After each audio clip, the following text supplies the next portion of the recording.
sa dinosaur. Ano yan? Wow!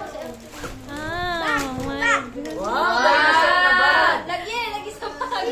Ayan, ano yan? Ano mo? Ang ganda. Oo, ganda. Parang masaya yun.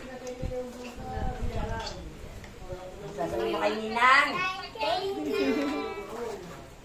Ang sasabihin mo na kay Nina? Jay. Ay, talagang tinutor kung ilan ang mga Lalagyan. laman. Sige nga kung ilan ang bulsa. Maganda yung bag. Ganda na.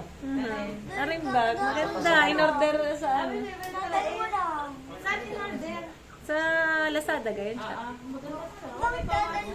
Pagpasok na naman yung bamboo na bag, ano?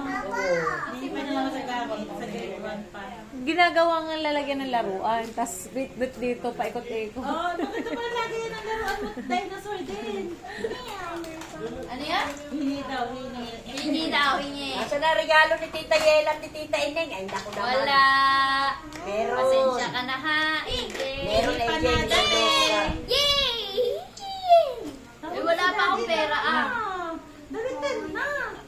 Malas na siya. Kuya, bitbit ang cellphone. Eh, susunod na lang taon dati, kuya. Ayaw mo naman kumain. Bye-bye po. Alis na ikaw! Nakatingin pa, nanonood pa eh. Bye-bye na ito. Bye-bye, Amber. Ito yung sinasabi ko sa'yo ay mamalit ang spike. Oh, kita mo! Galing ni Mami maghanap ng Spinosaurus! Jay. Mamaya, bibili tayong dinosaur. Nakailaw pala yun! Ayaw na kayo. Dinosaur. Nakailaw pala oh. Abe, birthday mo